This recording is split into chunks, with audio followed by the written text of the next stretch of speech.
that loan is not a mode of finance to start with. So the inflation issue does not even exist according to our theory.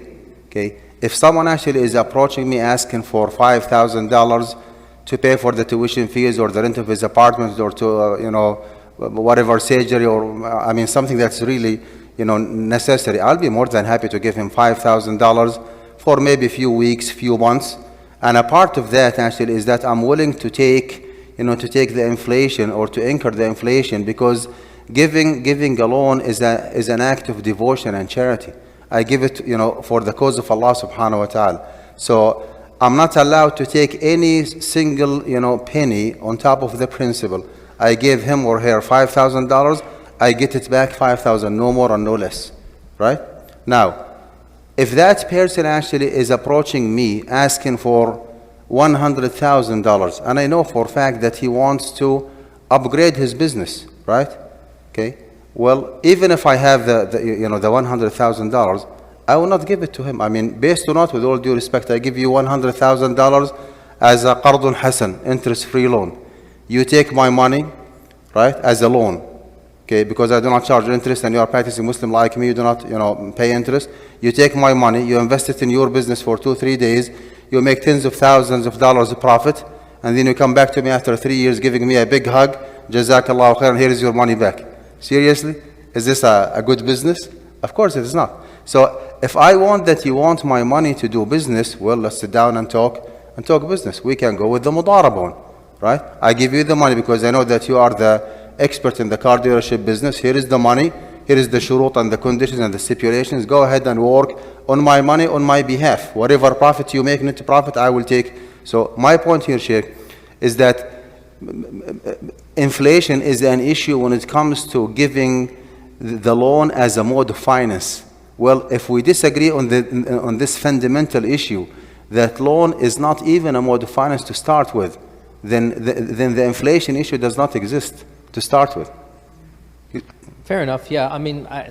Sheikh, all I'm saying, theoretically you are correct, but realistically, people will be taking loans for various reasons. Even, let's say, medical school, for example, or something of this nature, where the loans do become quite large, and there is a haja amongst the people. But you are correct. From an ideal perspective, we should not be taking large amounts of loans for business purposes or even for you go with any of those like Islamic modes of finance. It depends on the nature of the business that you want to finance for.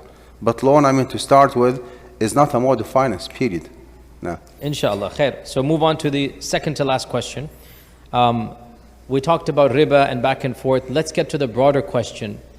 Can you define what makes Islamic finance Islamic? What is Islamic about our version of Islamic finance? I'll be honest here, a lot of people think that it's a type of numbers game or word game. And you yourself just said, the ruling is we don't care about the words used, we care about the maqasid, we care about the overall. And it is as if some of these Islamic mortgage companies, they're taking from Fannie and Freddie, they're taking from the same people, and they're even charging a little bit more. And in reality, it seems as if the contract is constructed all in their favor. So what exactly makes Islamic finance Islamic? Well, in the same way that we have like a Muslim family law and Muslim penal law and Muslim economic system, we do have an Islamic finance system. If you avoid like certain defects in the agreement, in which one of them or the most important one actually is riba, then this is by default an Islamic one. And by the way, I do not think it is fair enough to call it Islamic to start with. You can call it a Jewish finance, believe it or not. You can call it a Christian finance. Because Allah subhanahu wa ta'ala, the one who prohibited us from dealing with interest, is the same one who prohibited the Jewish community from dealing with interest. وَأَخْذِهِمُ الرِّبَا وَقَدْ نُهُوا عَنْهُ. So riba actually is prohibited in Christianity for fact. Riba is prohibited in the Abrahamic faith for fact, in the Judaism for fact. So I do not mind at all if you call it a Jewish finance or Christian finance. I do not mind at all. The most important thing is to make sure that you go with the just and fair and ethically responsible finance. Now back to the maybe Islamic mortgage companies. Yeah, what makes it Islamic or what makes it different? Well, if you are looking for a genuine, sound, 100% Islamic finance practice in the USA, with those companies who deal in the secondary market, we are wasting our time, to be honest with you. You won't find it. I mean, you cannot find it, period, right? Unless you operate offline. Alhamdulillah, we do have a lot of attempts here in the US, Islamic mortgage companies who do not deal in the secondary market. For those who do not know what this means, secondary market, banks usually, mortgage companies do not have the financial ability of waiting for you as a customer for 20, 30 years to pay them back the principal. They just turn around next day and they sell that contract to Freddie Mac and Fannie Mae. If it is worth, let's say, $1 million, they take $970,000 dollars cash, and that's it. And you start paying your money to Freddie Mac and Fannie Mae. Again, they do not have the ability. In order for them to make those contracts, okay, sellable to Freddie Mac and Fannie Mae, they have to go with the book. So they all actually are Freddie Mac compliant way more than to be Sharia compliant. Now, to be honest and fair enough with those companies, they are not in the same level of diligence and dedication to implement an Islamic finance model. Problem here, Sheikh, is that the fundamental problem is that the whole system is a non-Islamic one.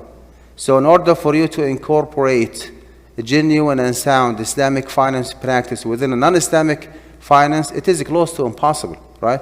Because of the severe incompatibility between this two differences. In the Islamic one, you have to own the property. You have to be liable, responsible for the property. You pay maintenance, you pay tax, you pay insurance. Okay, you take the risk of like any increase or decrease in the market value. In the traditional finance system, you cannot do any of the above. So to do all the above or not to do all the above, I mean, it is impossible. However, we do have some serious attempts who were able to navigate through the system and find a way that is, I call it halal enough option. Halal enough. Halal enough option.